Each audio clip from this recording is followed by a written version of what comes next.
जय हिंद मेरे डियर साथी। मैं आपका साथी विकास और आज हम देखने वाले हैं चैप्टर नंबर 5 का एक प्यारा सा पोर्शन है। ठीक है, drugs acting on cardiovascular system, मतलब ऐसी दवाइयाँ जो हमारे हार्ट तथा हार्ट रिलेटेड संबंधित जितनी भी बीमारियाँ होती उस पर ये वर्क करता है। ये देखा जाए तो आपके सामने हिंदी तथा इंग्लिश मिक्स बैच है। ये आप केवल इंग्लिश देखना चाहते हैं तो आप इंग्लिश जाके पूरा डिटेल में वहाँ से आप देख सकते हैं। एटलीस्ट पूरी बुक वो पढ़ा के प्लेलिस्ट बना दी गई है। ठीक है, तो ये हिंदी और इंग्लिश मिक्स बैच है। ठीक है, अब इसमें हम चैप्टर नंबर 5 में क्या क्या देखने वाले हैं। Drugs use in the atherosclerosis, मतलब कभी कभी हमारे पास जो कोरोनरी आर्टरीज होती है ना, उसकी जो नस होती है, नस में देखेंगे ऐसे यानी प्लग बन जाता है। ठीक है, थिक हो जाती है, उसके बारे में बोलते हैं। अकॉर्डिंग टू पीसीआई हमको क्या क्या देखना है, सबसे पहले हमको डिफिनेशन देखना है। उसके बाद आपके सामने क्लासिफिकेशन विथ सुटेबल एग्जाम्पल, याद रखना, एक एक दो दो एग्जाम्पल याद रहेगा तभी आपकी नैया पार हो जाएगी। उसके बाद क्या कर लिख रखा आपके सामने, फार्माकोलॉजिकल एक्शन, मतलब ये दवाइयाँ हमारे शरीर के ऊपर कैसे एक्ट करती हैं, यानी कैसे काम करती, इसको पूरा डिटेल में देखेंगे। उसके बाद आपके सामने इंडिकेशन, मतलब इस कैटेगरी की दवा कहाँ कहाँ प्रयोग आप कर सकते हैं, इसको देखना पड़ेगा। उसके बाद आपके सामने लिख रखा कॉन्ट्रा इंडिकेशन, कहाँ कहाँ प्रयोग आप नहीं करेंगे, इसको आपको बताना है। और उसके बाद लास्ट में आपको सामने क्या बताना पड़ेगा, डोज, मतलब कितना अमाउंट में किसको डोज दिया जाएगा। ठीक, तो चलिए हम समझते हैं। सबसे पहले इसकी डिफिनेशन, यानी इंट्रोडक्शन लिखा रहे या डिफिनेशन लिखा रहे तो कोई टेंशन नहीं है। ठीक ठीक, तो यहाँ से इसकी डिफिनेशन देख सकते हैं। लिख रखा आपके सामने drugs use in the atherosclerosis, मतलब समझते पहले हैं। लिख रखा एथेरोस्क्लेरोसिस होता क्या है। यह एक क्रोनिक तथा प्रोग्रेसिव डिजीज है। इसमें आर्टरीज की वाल मोटी तथा हार्ड हो जाती है, मतलब जो हमारे पास हार्ट से निकलने वाली एक नस होती है। ठीक है, जैसे ये मान लेते हैं आपके सामने हार्ट आपका 4 चेम्बर हो गया, या आपके सामने लेफ्ट आर्ट्रियम हो गया, या आपके सामने लेफ्ट वेंट्रिकल हो गया। तो लेफ्ट वेंट्रिकल से नस निकलती जो पूरे शरीर में डिस्ट्रीब्यूट होती, इसी को आर्टरीज कहते हैं। अब आर्टरीज की जो वाल होती है वो क्या हो जाएगी, गुरुदेव, मोटी हो जाएगी। मान लेते किसी के कारण डिपोजिशन से मोटी तथा हार्ड हो जाएगी। और इसको क्या होना चाहिए, फ्लेक्सिबल। क्यों, क्योंकि ब्लड जब पंप करेगा तो एक जगह से दूसरे जगह ले जाने की जिम्मेदारी इन्हीं की होती है। तो इनकी जो आर्टरीज और वाल, आर्टरीज की जो वाल होती है वो क्या भैया, दीवाल। वाल देखिए, ये VALE वाल की हम बात नहीं कर रहे हैं, यानी यहाँ पर दीवाल की बात हो रही है। उनकी दीवाल क्या हो जाती है, मोटी तथा हार्ड हो जाती है, जिससे दिक्कत होती है। उसी कंडीशन को हम क्या बोलते हैं, एथेरोस्क्लेरोसिस बोलते हैं। अब इसके और चलते हैं आगे थोड़ा सा। क्या लिख रखा है, एथेरोस्क्लेरोसिस एक बीमारी है, एक ऐसी बीमारी है जिसमें आर्टरीज की वाल इलास्टिसिटी कम हो जाती है। कहने का मतलब जैसे आपके घर में पाइप है, फॉर एग्जांपल बाल मान लेते हैं मोटर से पंप जा रहा है और दीवार मोटी हो जाए, कड़क हो जाए, तभी मान लेते हैं कोई भी ऊपर से गया भड़क से टूट जाएगा। कहते हैं मुलायम पाइप दे। तो जो इलास्टिसिटी रहती है वो क्या हो जाती है, हमारे नस की कम हो जाती है, इलास्टिसिटी कम हो जाती है। इसमें लिपिड चाहे कोलेस्ट्रॉल चाहे कैल्शियम जमा होने के नाते ये कंडीशन होती है। क्या क्या बोल दिया गया, एथेरोस्क्लेरोसिस एक ऐसी बीमारी है जिसमें आर्टरीज की वाल की इलास्टिसिटी कम हो जाती है, लिपिड, कोलेस्ट्रॉल तथा कैल्शियम के जमा होने के कारण। कहने का मतलब ये आपके सामने नस हो गया, चाहे आप खराब कोलेस्ट्रॉल खा रहे हैं या लिपिड खा रहे, तो इनकी नसों में क्या होता है, अंदर की तरफ बहुत सारा चीज़ डिपोजिशन हो जाता है। जब डिपोजिशन हो जाता है तो कैल्शियम तो वो हार्ड हो जाती है, प्लस में कड़क हो जाती है। ठीक है, जिससे अपना काम होता है। ठीक है, तो ये हो गया आपके सामने यहाँ से। अब आगे क्या लिख रखा है देखिए, इसे इसे क्या बोलते हैं, थोड़ा सा ऊपर करते हैं। यहाँ पर देखिए साफ साफ लिख रखा है। ठीक है, इस लिपिड एक्युमुलेशन के कारण यानी ठीक है, एथेरोमोटस प्लग बन जाता है। कहने का मतलब ये आपके सामने नस हो गई, नस के आगे थक्का यानी प्लग का फॉर्मेशन हो जाता है।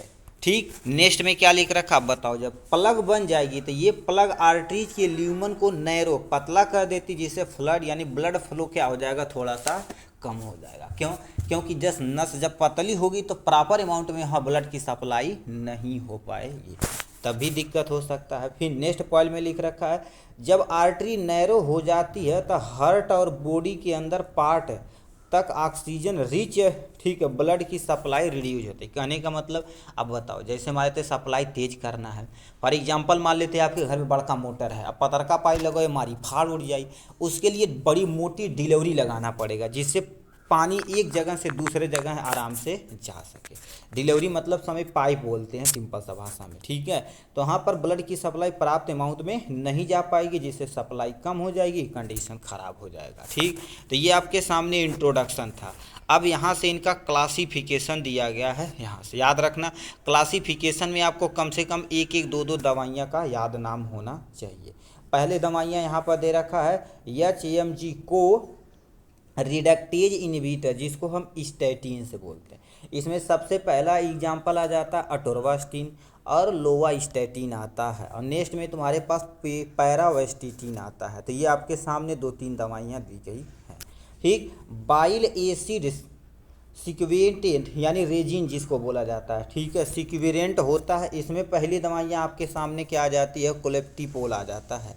दूसरा आपके सामने कोलेस्टेरामीन आता है। तो ये दवाइयाँ दी गई हैं। अब हम आते हैं नेक्स्ट पे, तुम्हारे पास क्या लिख रखा है यहाँ से, फैब्रिक एसिड डेरिवेटिव, जिसे हम फिब्रेट बोलते हैं।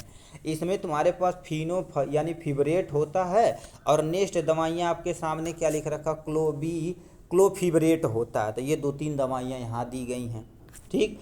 उसके बाद ट्राईग्लिसरीन सिंथेटिक एंड लिपोलाइसिस इनहिबिटर, जिसे हम इसमें एग्जाम्पल आपके सामने कौन आ जाता है, निकोटिनिक एसिड आता है, ठीक। तो ये दिया गया है। अदर कुछ ड्रग्स दिए गए जैसे ओमेगा-3 फैटी एसिड और प्रोबुकॉल दिया गया है। तो इतनी आपकी सामने दवाइयाँ विथ क्लासिफिकेशन दिया गया है। एक बार तेज़ी से देखते हैं, ठीक है। इसमें तुम्हारे पास देखिए क्या लिख रखा है, टोरवास्टिन और लोवास्टैटिन होता, पैरास्टैटिन होता है, ठीक है। इसमें ये दवाइयाँ दी गई हैं, इसमें ये दवाइयाँ दी गई हैं, ठीक है। तो निकोटिनिक एसिड, इस तरह से देखा जाए तो ये रहा क्लासिफिकेशन। अब यहाँ से जो आ रही है आपके सामने फार्माकोलॉजिकल एक्शन, यहाँ पर हेडिंग डाल देना आपके सामने फार्माकोलॉजिकल एक्शन के बारे में, फार्माकोलॉजिकल एक्शन के बारे में दिया गया है। अब क्या होता है इसमें, पहला एक्शन देखिए क्या होगा, स्टैटिन का। अब स्टैटिन किस कैटेगरी पे वर्क करता है उसको देखते हैं। पहले लिख रखा आपके सामने, स्टैटिन सबसे इफेक्टिव एंड तथा बेस्ट टॉलरेंस ड्रग्स है जो हाइपरलिपिडीमिया के ट्रीटमेंट में उपयोग किया जाता है। जो स्टैटिन कैटेगरी की जितनी दवाइयाँ हैं वो सब क्या होती है, हाइपरलिपिडीमिया, मतलब लिपिड की मात्रा यदि ज़्यादा हो गई है तो उनको ट्रीट करने के लिए हम इनका प्रयोग करते हैं, ठीक। तो ये पहला, इसका एग्जाम्पल अटोरवास्टिन और रोसुवास्टैटिन हो जाएगा, ठीक। यहाँ से आ जाती है। नेक्स्ट में तुम्हारे पास क्या लिख रखा है, ये ड्रग्स एंजाइम HMG को रिडक्टेज को इनहिबिट करती है। बताओ किसको, ये जो दवाइयाँ होती हैं इस एंजाइम कैसे पहचानेंगे, किसी भी लास्ट में ASE लगा रहे तो समझ लेना वो एंजाइमेटिक नेचर का है, उसको ये कम करती हैं।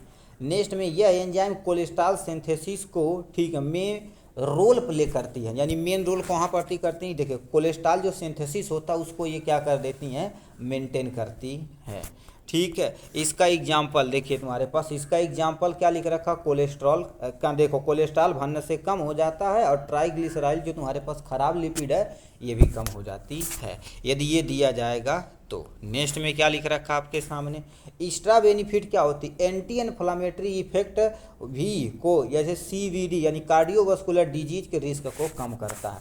मतलब जो इन्फ्लामेशन हुआ है, क्योंकि थिक होगा, मोटा होगा, प्लग फॉर्मेशन तो थिकनेस हो जाएगी, मोटी हो जाएगी, उसको भी ये क्या कर देती है, कम करती, खासकर कार्डियोवास्कुलर डिजीज और रिस्क पर, ठीक। तो ये आपके सामने दिया गया है यहाँ से। अब हम आते हैं नेक्स्ट पे, तुम्हारे पास उसकी मैकेनिज्म दे रखते हैं, जो तुम्हारे पास रेजिन बोला गया था, ये रेजिन कैसे वर्क करती है, इसका एग्जाम्पल तुम्हारे पास क्या लिख रखा है, कोलेरास्ट्रामीन दे रखा है, और क्या लिख रखा, कोलेप्टिपोल दिया गया है। अब इसकी मैकेनिज्म क्या करती है, इंटेस्टाइन में बाइल एसिड को बाइंड कर लेती है, मतलब जो आपकी लार्ज इंटेस्टाइन तथा स्मॉल इंटेस्टाइन होती है वहाँ पर जो अब कहेंगे गुरुदेव बाइल तो लीवर से निकलता है, यदि आप डाइजेस्टिव सिस्टम बनाएंगे, ठीक है, तो ये आपके सामने पेट, ये स्मॉल इंटेस्टाइन हो गया, तो यहीं पर आपके सामने क्या हो गया, लीवर प्रेजेंट है। तो लीवर से जब आती स्मॉल इंटेस्टाइन में उसी सिक्रीशन को ही क्या देता है, बाइल एसिड को बाइंड कर लेती हैं। अब बाइंड यानी बाइल एसिड जब बाइंड होगा कौन, फैट का भैया डाइजेशन हो जाएगा, डिपॉजिट होगा नहीं करेगा, बल्ले बल्ले काम हो जाएगा। तो इस तरह ये वर्क करती है। नेक्स्ट में तुम्हारे पास क्या लिख रखा है, ठीक है, इसे बाइल एसिड रीअब्जॉर्प्शन भी कहा जाता है, क्योंकि बाइल एसिड ही क्या है, डाइजेशन करती किसका, फैट का। फैट का डाइजेशन कौन करता है, बाइल एसिड करती है। ठीक, जिससे लीवर में नया बाइल एसिड बनने, ठीक है, बनने के लिए कोलेस्ट्रॉल यूज कर देता है, जिससे ब्लड कोलेस्ट्रॉल लेवल देखा भागने से कम हो जाएगी। ठीक है, देखिए ये साफ साफ लिख रखा आपके सामने, ठीक है, ब्लड कोलेस्ट्रॉल लेवल कम हो जाए, क्योंकि लीवर के अंदर ही क्या होता है, बाइल एसिड बनता है और कोलेस्ट्रॉल का यूज हो जाता है भैया, फैट फन से कम हो जाता है। तो इस तरह से ये मैकेनिज्म वर्क करते हैं। अब क्या लिख रखा, फैब्रिकेटिव एसिड डेरिवेटिव दवाइयाँ के अंतर्गत तुम्हारे पास कौन दवाइयाँ आती है, क्लोफिबेरेट आता है और बेंजाफिबरेट आता है, यानी फिनोफिबरेट आता है। इसमें तुम्हारे पास जो यानी लिपोप्रोटीन होता है, देखिए LPP मतलब लिपोप्रोटीन लाइपेज एंजाइम को एक्टिवेट करता है, मतलब ये एंजाइम लिपोप्रोटीन लाइपेज को एक्टिवेट करते हैं। अब बताओ, इनको यदि एक्टिवेट करेंगे तो ये तेज़ी से वर्क करते हैं। नेक्स्ट में क्या लिख रखा आपके सामने, ये जो लिख रखा LPL ट्राइग्लिसराइड को ब्रेक डाउन करता है, जिससे रिजल्ट में ट्राइग्लिसरॉल की मात्रा कम हो जाएगी। वेरी लो डेंसिटी लिपोप्रोटीन ये भी तुम्हारे पास कम हो जाएगा। ठीक, तो इस तरह से ये मैकेनिज्म करती है। ठीक है, मेनली तुम्हारे पास क्या होगा, ट्राइग्लिसराइड केस में यूज किया जाता है, ट्राइग्लिसराइड केस में यूज किया जाता है इस कैटेगरी की दवा, ये दे रखे हैं। अब ये चौथा कैसे मैकेनिज्म वर्क करता है, जो ट्राइग्लिसराइड लिपोलाइसिस होता है, नाम से ही पता, लिपोलाइसिस मतलब ये लिपिड को ये ब्रेक डाउन करेगा। तो इसमें तुम्हारे पास क्या लिख रखा है, ये ड्रग्स बॉडी में ग्लिसरॉल्डिहाइड तथा very low density lipoprotein level को कम करता है। ठीक, फैट, ठीक है, ब्रेक डाउन प्रोसेस लिपोलाइसिस को कंट्रोल करके लिपिड लेवल को कम करता है। मतलब क्या करता है, सबसे पहले फैट यानी जो फैट रहेगा उसे ब्रेक डाउन करेगा, यानी लिपिड को ये क्या कर देगा, ब्रेक डाउन कर देगा, जिससे भैया कोलेस्ट्रॉल लेवल बढ़ने से यानी लिपिड लेवल शरीर में कम हो जाएगा। तो ये चार चीज़ें आप मैकेनिज्म आप यहाँ से देख लीजिए। अब यहाँ से कहानियाँ चलती है आपके सामने डोज के बारे में। ये जो डोज दिया गया आपको बता देना चाहते हैं, ये जो डोजिंग दी गई है अकॉर्डिंग टू बुक दी गई है। अब अकॉर्डिंग टू कंडीशन फिजिशियन जो होते हैं इसको घटा भी सकते हैं, बढ़ा सकते हैं कंडीशन के अनुसार। पहले दे रखा ओट्रोवास्टेटिन जो 10 से लेकर 80 mg आती है ओडी, दिन में एक बार इसको प्रयोग कर सकते हैं। लोवास्टेटिन देखा जाए तो तुम्हारे पास 10 यानी 20 से लेकर 80 mg ओडी, इसको दिन में एक बार प्रयोग किया जाता है। रोसोवास्टेटिन होता है जो 5 से लेके तुम्हारे पास 40 mg, ठीक, ओडी प्रयोग किया जाता है दिन में एक बार। उसके बाद आपके सामने क्या दे दिया गया, यहाँ पर 2-3 दवा और दे रखा है। सिमवास्टेटिन जो 10 से लेके 40 mg होता है, ये भी ओडी दिन में एक बार प्रयोग कर सकते हैं। कोलेप्ट यानी कोलेप्टिपोल देखा जाए तो 2 से लेके 16 ग्राम होता है, ठीक है, बीडी यानी mg यहाँ पर लिखना चाहिए था, ठीक, इतना ग्राम होता है, इसको दिन में 2 बार यानी बीडी आप प्रयोग कर सकते हैं, कोनो टेंशन है। फिनोफिबरेट देखा जाए तो ये तुम्हारे पास 48 से लेके कितना होती है, 145 mg होती है, इसको दिन में एक बार प्रयोग किया जाता है। ठीक, अब हम आते हैं नेक्स्ट पे, तुम्हारे पास क्या लिख रखा है, यहाँ पर आ जाते हैं निकोटीनिक एसिड जिसे नियासिन बोलते हैं। नियोसिन देखा जाए तो 5 से लेके 2000 mg के बीच में आता है, इससे बीडी भी प्रयोग किया जाता है। इसको तो देखोगे निकोटीनिक जो होता है मार्कोरोट के मतलब चबाते रहते हैं, ठीक है। तो ये हो गया आपके सामने यहाँ से, ठीक है। नेक्स्ट पे तुम्हारे पास क्या लिख रखा है, उपयोग मतलब कहाँ कहाँ तुम प्रयोग कर सकते हो, जैसे अटोरवास्टेटिन और रोसुवास्टेटिन। हाइपरलिपिडीमिया, खून में कोलेस्ट्रॉल लेवल ज़्यादा, ठीक है, ज़्यादा होने पर हम इस कैटेगरी की दवा प्रयोग कर सकते हैं।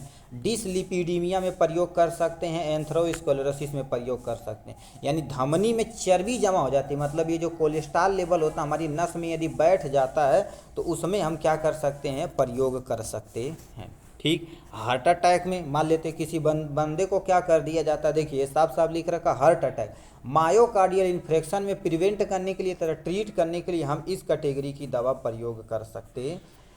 जैसे मान लेते किसी पर्सन को मायोकार्डियल इन्फेक्शन हुआ, हार्ट अटैक आया गया किसी भी ब्लॉकेज के कारण से, हार्ट में कोई प्रॉब्लम हो गई, तो उस सब को ट्रीट करने के लिए हम यहाँ से प्रयोग कर सकते हैं। फिर क्या लिख रखा, स्ट्रोक प्रिवेंशन में भी हेल्पफुल होता है, स्ट्रोक प्रिवेंशन में भी हेल्पफुल होता है। अब यहाँ से देखो निकोटीनिक एसिड या नियासिन कैसे वर्क करता है। लो डेंसिटी लिपोप्रोटीन, जो बैड कोलेस्ट्रॉल भैया उसको ये कम करता है, जो अच्छा कोलेस्ट्रॉल रहता है बढ़ाता है। इसीलिए हो सके तो जो तेल की क्वालिटी है तो अच्छा से अच्छा प्रयोग करें, ज़्यादा सूटेबल है। जैसे देखिए हम आपके नहीं कहेंगे कि भैया ये करिए, देखिए आप 180 रुपये का 1 लीटर तेल खरीदते हैं, क्या खरीदते हैं, 180 रुपये का जो भी खरीदें, चाहे मान लेते हैं बैल के लू खरीदें, चाहे आप चक्र खरीदें, चाहे पतंजलि का खरीदें, चाहे जो खरीदें, कोई टेंशन नहीं। अब होता क्या है, अब ये 180 रुपये का मान लेते हैं आप 50 रुपये किलो कहाँ से सरसों ले लिए कहीं से, ठीक है, 50 रुपये सरसों लेके यदि मान लेते 60 रुपया है, ठीक है, तो 6×3=18, यानी तुम्हारे पास 180 रुपये में आपके सामने टोटल कितना 3 किलो सरसों मिल जाएगा। इस तरह से 2 4 10 किलो खरीद के अपने सामने उसे पेरवाइए, तब प्रयोग करिए तो ज़्यादा सूटेबल रहेगा। ठीक, अभी बहुत सारे लोग घर पे होंगे जिसके यहाँ खेती वगैरह तगड़ा होगी, ठीक है, मोस्ट ऑफ द केस में नहीं है, मान लेते किसी के खेत में यानी खेती होगी तो उनको देखेंगे, तुम्हारे पास हमारे बहुत सारे फ्रेंड है, ठीक है, जो बहुत अच्छे परिवार से हैं, तो वो सब कहते हैं अभी तक हमारे यहाँ, ठीक है, फंक्शन वंक्शन तो अलग बात, बट घर पे पूड़ी उड़ी छनती है नॉर्मल, तो वो नॉर्मल घर पे ही तेल पे छलती, क्यों, क्योंकि खेती प्रॉपर है, ठीक है। वो करते क्या है, आपके सामने बहुत सारा सरसों बो देंगे, ठीक है, पीला वाला काला वाला बो देंगे उससे। तो ये हो सके तो तुम्हारे पास घर पे जितनी चीज़ें हैं इसको प्रयोग करें तो ज़्यादा सूटेबल रहेगा। ठीक, तो ये हो गया आपके सामने इनकी कहानियाँ। मसाला वसाला हो सके तो जितना भी मसाला वसाला आप खरीदते हैं उसको खड़ा खरीदिए, जैसे हल्दी खड़ा खरीद लीजिए, उसे कहीं बुकवाइए। अब बुक के लाता पता नहीं क्या ला देगा, उसमें केमिकल डाल देंगे, प्रिजर्वेटिव, बिना डाले तो आपको देंगे नहीं भाई। इस समय हो सके तो कच्ची हल्दी कहीं से खरीद लीजिए, कच्चा मसाला कहीं से तगड़ा तगड़ा खरीद लीजिए, मिर्चा खड़ा खरीद लीजिए, उसको पीस के आराम से प्रयोग कीजिए तो ज़्यादा सूटेबल। बट आसानी होता, लोगों को खरीद लेते हैं, पैकेट में काम हो जाता है। मोस्ट हम भी नहीं खरीद पाते भाई, ठीक, हम रूम लेके रहते हैं, नहीं खरीद पाते भाई, ठीक है, मगर हो सके तो जितना एफर्ट हो सके तो ये सब चीज़ों से बचिए, ठीक है। नहीं तो भैया आप दुनिया में देख रही हैं, दूध में मिलावट, पानी में मिलावट, सब में मिलावट ही है। ठीक, तो यहाँ पर आते हैं कॉन्ट्रा इंडिकेशन, कब नहीं देना चाहिए। अब कौन कौन से कंडीशन आ जाते हैं, सबसे पहले आते हैं pregnancy. In case of pregnancy में आपको ये कैटेगरी की दवा नहीं देनी है। लीवर डिजीज, यानी तुम्हारे पास यानी लीवर में कोई प्रॉब्लम है तो उसमें आप नहीं दे सकते हैं। सीवियर रीनियल प्रॉब्लम क्या होती है, जैसे आपको किडनी की कोई प्रॉब्लम हो गई है तब भी आप नहीं दे सकते इस कैटेगरी की दवा। अब गाल ब्लैडर या डिजीज कोई हो गई है, गाल ब्लैडर डिजीज मतलब जो लीवर से निकलने वाला बाइल स्टोर करने का जिम्मेदारी किसकी होती है, गाल ब्लैडर, जिसे पित्त की थैली बोलते हैं। अब इसमें कोई प्रॉब्लम हो, जैसे पथरी हो गया, कोई और इन्फेक्शन हो गया, तब अब इस कैटेगरी की दवा प्रयोग नहीं करेंगे। अब ये इंडिकेशन था। अब आते हैं तुम्हारे पास क्या होगा, ये कंट्रा इंडिकेशन ख़त्म हो गया, चलो कोई टेंशन नहीं, ठीक है। तो इस तरह से देखा जाए तो हमने डोज के बाद इंडिकेशन कहाँ प्रयोग करेंगे, उसके बाद कंट्रा इंडिकेशन पूरी तरह से ख़त्म हो चुका है। इस तरह से देखा जाए तो एथेरोस्क्लेरोसिस की हम पूरी डिटेल में देख लिए हैं, ठीक है। अब हिंदी इंग्लिश मिक्स का आपको अच्छे से नोट्स चाहिए तो आप कभी भी हमारे व्हाट्सएप पे कांटेक्ट कर सकते हैं, इसको ले सकते हैं। चलिए, ऑल द वेरी बेस्ट मेरे भाइयों, फिर मिलेंगे नेक्स्ट वीडियो में नेक्स्ट टॉपिक के साथ। तब तक के लिए bye bye and take care.